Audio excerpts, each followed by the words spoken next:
According to news reports over the weekend, Elon Musk is consulting with, collaborating with, plotting with, depending on who's writing the story, Dominic Cummings, with the purpose of identifying ways to overthrow the current UK administration of Keir Starmer, or at the very least create a new political force to transform British politics. Yes, another one. Let's look at this, because I think the hot takes on this that I've seen have been somewhat shallow and distracted by the personal dislike that many of the journalists and commenters have of Dominic Cummings, not to mention Elon Musk. If you're not a follower of UK politics, Dominic Cummings was the mastermind behind the Brexit campaign that shocked the British elites and a significant chunk of the world by successfully persuading Brits to vote to leave the European Union. On the back of that success, he ended up as special advisor to the then Education Secretary Michael Gove during a period when Gove was rated as having been more effective in bringing in substantial reforms than ministers usually manage to be. And on the back of both of those successes, Cummings ended up leading the campaign to get Boris Johnson elected Prime Minister in the 2019 election, and then became his special advisor, taking a particularly active role in the UK government response to COVID-19. That last one not being rated as the sort of success that the others were, I would venture to suggest. Since he was ousted from his position by Boris Johnson, he has been writing regularly on his blog on a number of themes. Some of them resonate quite strongly with the perspective of this channel, such as the notable decline in the quality of political leadership in recent decades and the dysfunctional state of a bloated government machine. Also, some which resonate somewhat less well. We may come to some of those in a minute. In the light of his critique of the current mainstream political parties, he has suggested that he would aim to create a new political force in the UK. It would be capable of replacing the exhausted and dysfunctional Conservative Party. It would be filled with much more talented, capable people who would actually be engaging with the process of how to get things done, to get them done quickly and effectively, which would certainly be a startling departure from the political norm of the last decade. His placeholder title for it is The Startup Party, not, he stresses, the actual name of the thing. But the fact that he's chosen that as the working title illustrates pretty well what he wants, the political equivalent of the move fast and break things tech entrepreneurs. Indeed, people like Elon Musk, you might say, if any such people are left in the UK anyway. So this is the backdrop to this story, that Cummings is in a small exclusive WhatsApp group with Musk. He is reportedly advising him on his social media campaign against Keir Starmer. Now, is that true? The whole story is based on the word of a supposed insider who says so. At the time of shooting this video, neither Cummings nor Musk have commented publicly on the coverage. Some versions of the story go further, suggesting that Cummings is step-by-step coordinating Elon Musk's social media assault on Keir Starmer and even advising him on the work of Doge, because that's similar to what he's been arguing should be done in the UK. Those last two seem unlikely overreach to me. Musk is not the sort of character to be so coordinated. The freewheeling nature of his tweeting shows no sign of being much coordinated at all, even by himself, but he is certainly likely to be interested in some of the ideas. If you review Dominic Cummings' recent output on Twitter, it does provide circumstantial evidence. Cummings has praised Musk directly recently, has fed into some of the attacks, retweeted Musk a number of times. It's not proof, but it is activity that is compatible with the proposition that the two are in dialogue and see themselves in common cause. But, you might say, What about Nigel Farage and the Reform Party? Wasn't that supposed to be the disruptor party that replaces the Tories? Wasn't that the mechanism that Musk was supporting as the natural alternative to the Conservatives? Well, this is what's interesting. In many ways, Reform UK is the British version of the Trump phenomenon that, of course, Elon Musk would recognise extremely well. Having been part of that political revolution in the US, and with Farage being a mate of the Donald, you can see that Musk would easily accept that, which is what he initially seemed to do. But then, of course, famously, suddenly out of the blue, he tweeted that Farage should be replaced. Wasn't up to the job.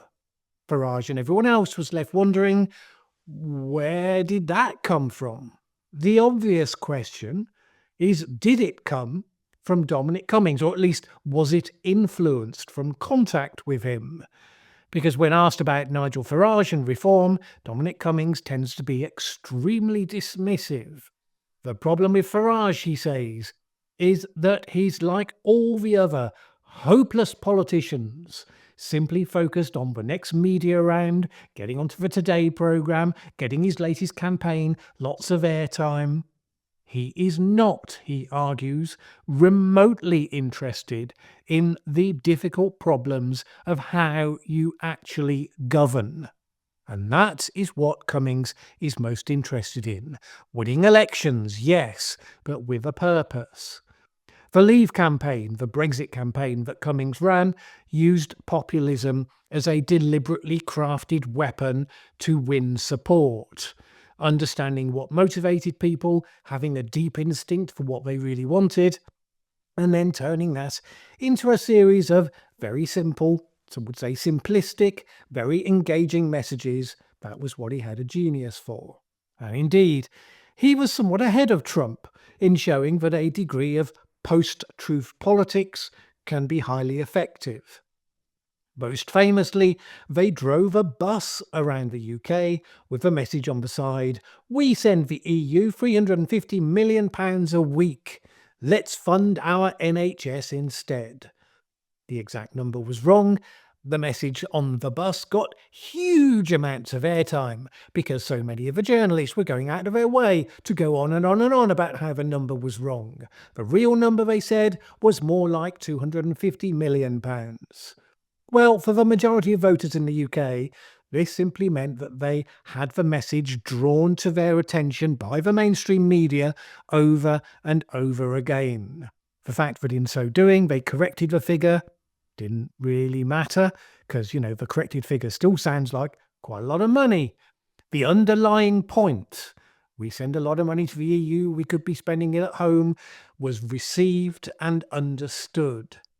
Indeed, it was so much more influential than it would have been if the bus had used an incontestably correct figure that no one would have felt the need to talk about much. So Cummings is happy to use populist campaigning to land powerfully with a target audience.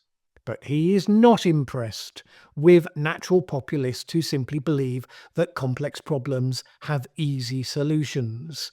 He knows that governing is hard, especially if you inherit a largely broken system.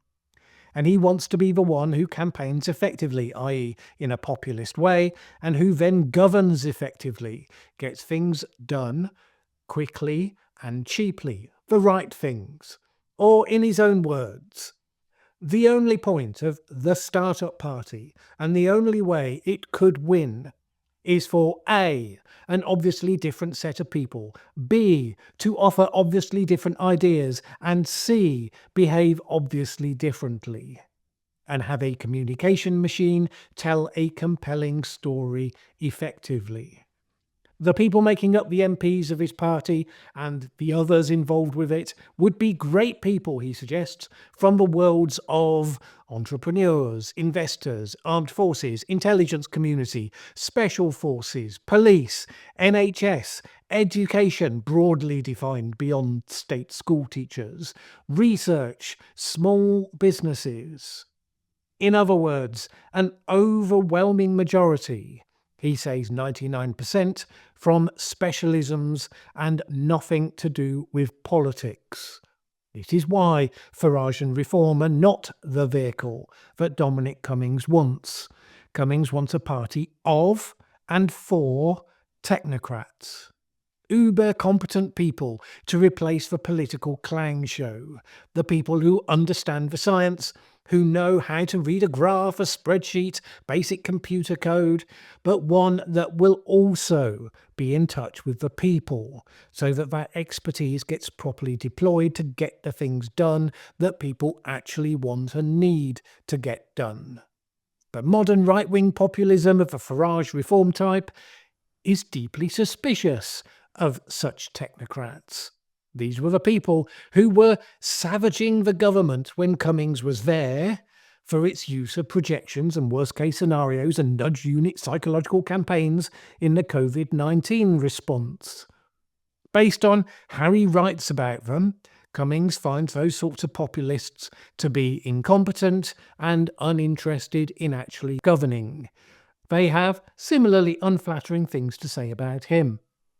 But what about Elon Musk? You could certainly imagine that this vision of the party of the tech bros, savvy as to the use of Trumpian-style messaging to cut through with the public, but then much more effectively in control of the machinery of government and competent in delivery, that's the proposition, you can see why Elon Musk would look at that and see it as a concept custom-built for how he sees himself, and all those other tech bros in the US who are currently coalescing behind the Trump machine.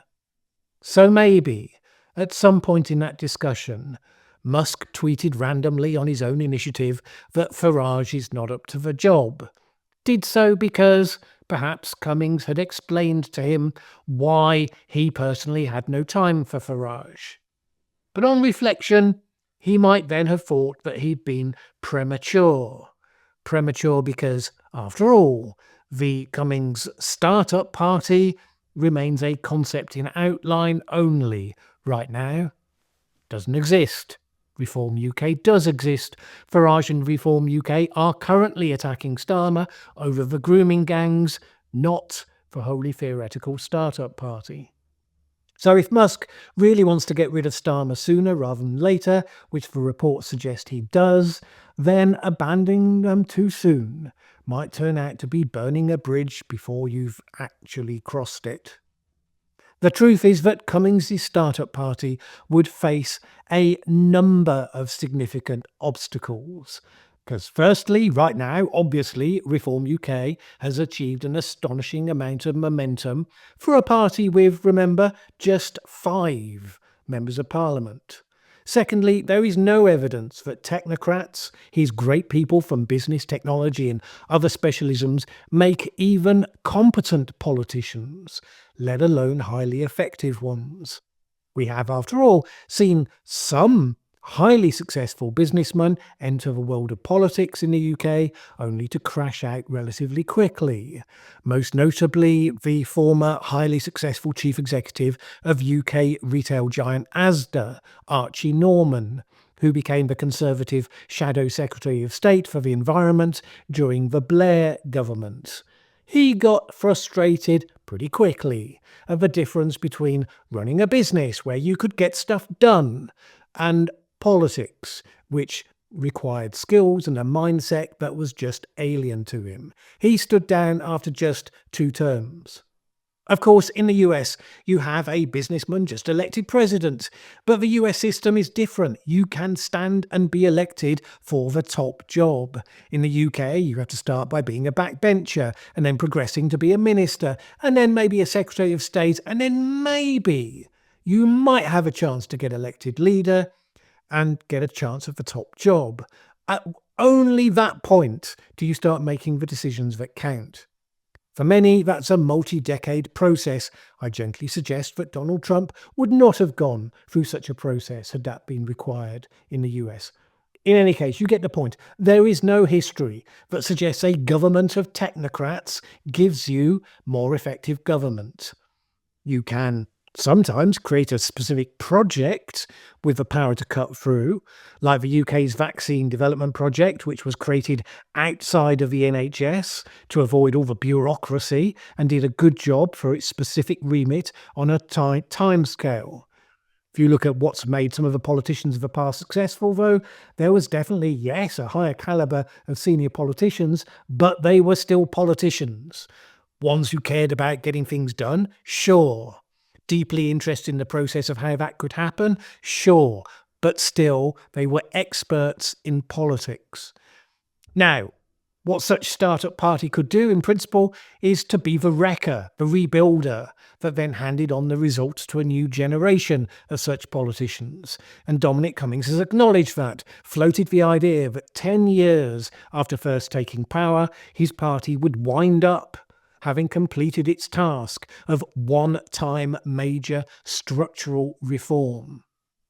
But right now, as we speak, and as Elon Musk tweets today, whatever state his planning has reached, his party has no name, no members, no momentum.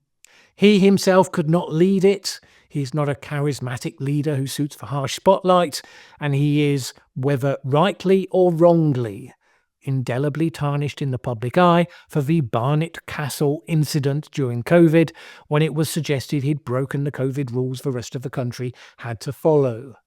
He is also known to be quite an abrasive character, and that also affects the ability to build alliances in a way a political leader has to do. Now, obviously, Elon Musk himself can't be directly involved, although we've seen how influential a supportive voice from the sidelines he can have. So you are then left asking, who would be the face for such a party? The person who would be a more effective populist than Nigel Farage, while being an also effective technocrat, like Cummings would wish them to be. And really, to be taken seriously, you need more than one face. Nigel Farage can help Reform UK punch above its weight, as he is doing, but if he is surrounded by low-calibre people, he is not going to be well placed to project his party as a government in waiting. Cummings may also have missed the moment. Traditional logic will say it's kind of too late for such a new force, because we already have one that is very actively, successfully challenging the mainstream Tories for their place. And it's not as though there aren't a few others throwing their hat into the rings. Yes, I am launching a political party. All the leaders of Western countries have failed. The chance of me becoming UK Prime Minister within the next 10 years is somewhere near 100%, because I'm one of the most well-known people on the planet who can self-fund, and everybody understands, even if you don't like me, I get things done. Just to make the whole thing seem a bit of a clown show. But Dominic extols the virtue of entrepreneurialism, moving fast, breaking stuff, astonishing and dismaying the haters and the naysayers by fighting the campaigns better than they ever imagined could be done, and hence winning. So I guess we'll find out soon enough whether the dialogue between Dominic Cummings and Elon Musk is real and is something important and substantial, or alternatively is just a passing story that no one will remember this time next year. It's worth talking about nonetheless because of the problem that they are apparently aiming to solve. The problem is real. The world is ripe for a more populist politics because people have started to notice big time how badly served they are by the existing parties and the existing system. Standard populists will fail over time because they generally promise what cannot be delivered, at least not by the simplistic policies that they propose. But can the technocrats really be the ones to crack the code of a populism that doesn't ignore the impacts on the lives of ordinary people, but manages to make effective action saleable to those people? Because politics involves trade-offs. It's arguably harder than developing a cool new technological service. So are the tech bros really up to the job of producing a platform that, for example, doesn't simply pretend that climate change conveniently doesn't exist, or that AI won't have major transformational impacts on jobs, as well as warfare and just about everything else. In other words, as we are making leaps in technology, can we reboot the operating system of governments, perhaps just in time to be a more effective contrast to the rising autocracies? Is that a vision for the future that we would actually want if we got it? Do we really want the tech bros in charge? I'm not the only one sceptical of the political prowess of such technocrats, for all that we need politicians who understand the modern world a bit better than the current crop. If the story about the Musk-Cummings dialogue is even true, and assuming it has touched on Cummings' ideas on all of this new political party stuff, then we will see. I personally think it aims to bite off more than it can chew, but it's certainly a lot more interesting than the mainstream journalists are making it out to be. And it challenges us to answer the question, if not that, and if not what we already have, then what?